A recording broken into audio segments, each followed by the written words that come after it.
What's going on, everyone? You're back with Jono for another quick math lesson. Today we're going to look at constructing and analysing two-way tables. And these are really similar to the Venn diagrams that we did in the last lesson. So again, these two-way tables are a way to represent data that is not mutually exclusive at the same time. And if you're not 100% sure what mutually exclusive is, please have a look at my last video because I do go over it in a bit of depth. The best thing about two-way tables is the checklist is incredibly easy in order to get these ones right. As long as the rows add up and then the columns add up, you have definitely got the question correct, and that's all you need to do. So if you can do addition, you're going to be fine for this lesson. So a two-way table could look something like this. We've asked people if they've got a brother or a sister, and they fall into two camps. They've either got a brother or they don't have a brother. They've got a sister or they don't have a sister. And then of course you could have a brother and a sister or no sibling at all. So the first thing I want you to recognize in this table is that the 30 down the bottom means that we've asked 30 people in total to give their answer. And then from here, we just need to make sure that the columns add up. So I know there are 19 people in total that have a sister, and 12 of them are in this sister and brother camp.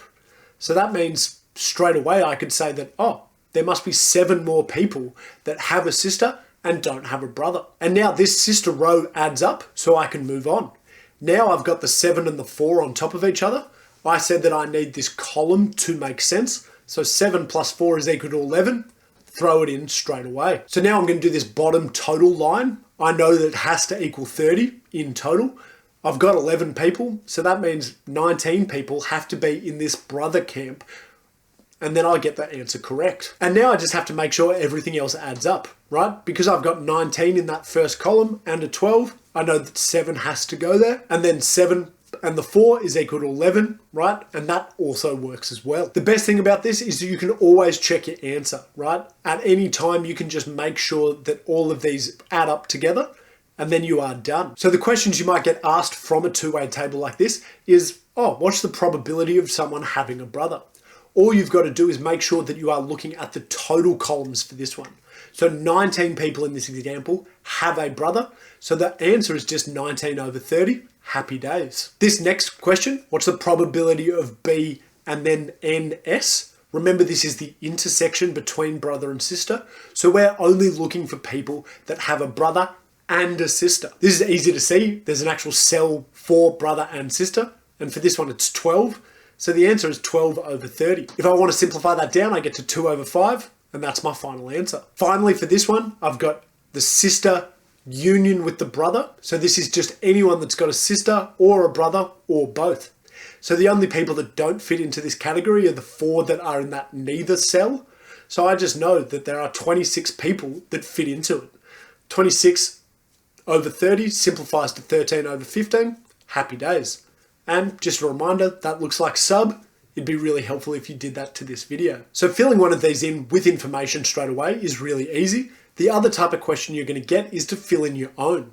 And the only way that students get these wrong is that they make the table incorrectly when they're drawing it out. So my big pro tip is straight away draw 4 horizontal lines and 4 vertical lines as your very first step. If you do that, it's really hard to kind of mess it up because the scaffold is there and you can just kind of work it out.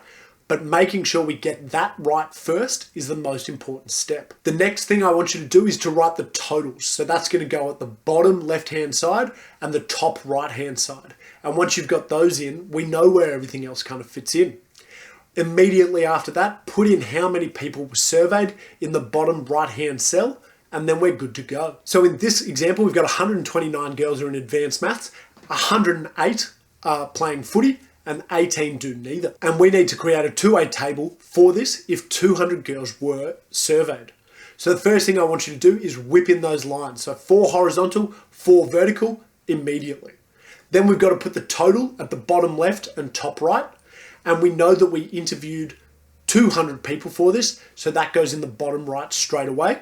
So we haven't done any maths. We're just getting the scaffold there so you can get marks really easily. And now we just got to make sure we get the other 2 categories correct. The best thing about this is that they are super simple. You just have to be talking about the same variable. One of them has it, one of them does it. So for this side one, I'm going to write footy, no footy, done. Some students do put like footy and maths in that same side. Just make sure we're writing the word twice. One of them just has to be a no. And then up the top, obviously, I've got math, no math, happy days. So for these questions from words, the most important thing is to fill in the bottom totals of these rows straight away. So I know that 129 girls are doing advanced maths. So I put that in the math column immediately at the bottom. And then I do the same thing with the footy. 107 girls are doing it. So I put that in the total immediately.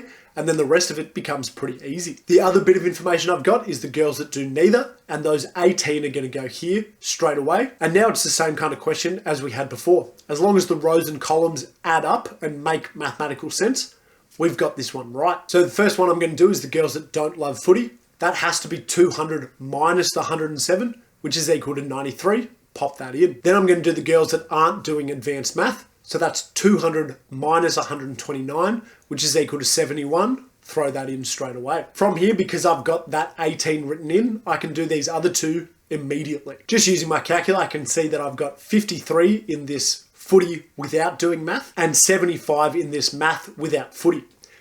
Please, if this is too fast, make sure you're using your calculator. So as long as you've got the total minus the number you've got, that's how I got those other two so fast. Finally, this 54 should satisfy both the row and the column. 54 plus 53 is 107, so the footy row must be right. And 54 plus 75 is 129, so that math column is also correct. So I know I've done this right. So the big takeaway for this is that setting up these is the hardest part. The maths behind it is just addition, easy as. But setting it up when you're filling them out is the most important skill.